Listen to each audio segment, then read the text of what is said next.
The New York Times has filed a federal lawsuit against OpenAI and Microsoft. The Times is seeking to end the practice of using its stories to train chatbots. Joining us now for a look at this is Mohit Rajhans, media and technology expert and co-founder of ThinkSmart. Mohit, thanks so much for joining us. This suit is a first of its kind. New York Times, the biggest name in journalism to come out and take this kind of legal action thus far. Is this just the beginning? Yeah, you bring up a great point. You know, OpenAI and Microsoft have really been the big tech story of 2023 so far. And we sort of thought we were going into 2024 still talking about artificial intelligence as them as the leaders. Now we're in a situation where people are going to really question this $100 billion valuation that some people are expecting of this company. And it's mainly because, like you said, a big company like New York Times has taken the first steps when it comes down to trying to understand a little bit more about what's behind the technology that's actually training some of this chat-enabled technology.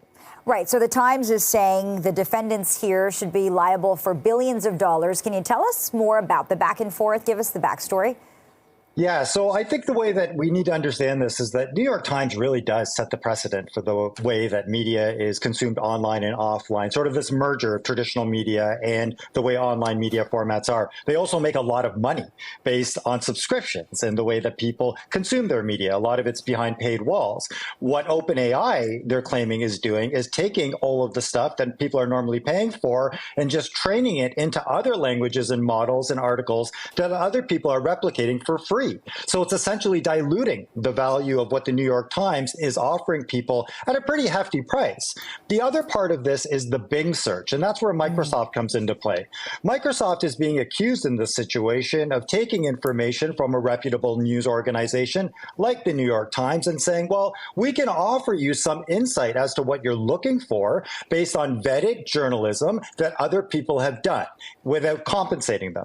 Remember, we're just getting into a situation right now where we're holding Google and Facebook accountable for this sort of stuff. So now OpenAI is definitely going to be at least the place where they need to be held accountable for some of this information. Right. And we've also seen the entertainment industry, actors and writers raise concern about the dangers around artificial intelligence. How badly do we need regulations at this point?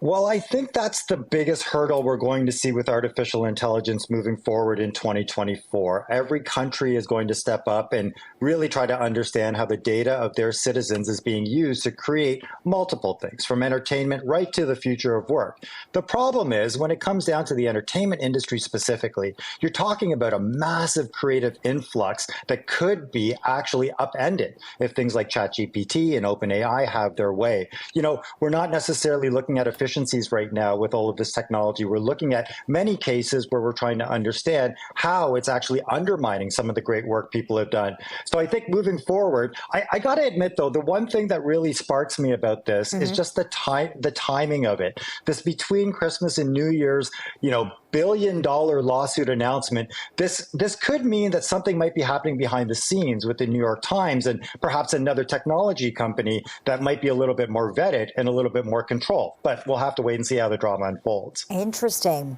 So you said at the beginning of this conversation that artificial intelligence, that's sort of been the biggest tech story this year. What do you think 2024 is going to look like for artificial intelligence?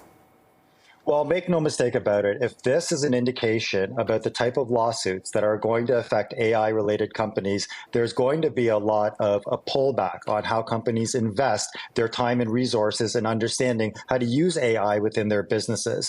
I think that right now there's going to be a little bit of an audit done on how to best use your time, resources, and your outlook for the tools that you're creating from a business standpoint. And then from there, you're going to see some really exciting innovations come at multiple levels, as we know that we need artificial intelligence in the disruption that it is. Yeah, absolutely. What an interesting conversation. Mohit Rajhans, media and technology expert and co-founder of ThinkSmart. Thanks so much for your time.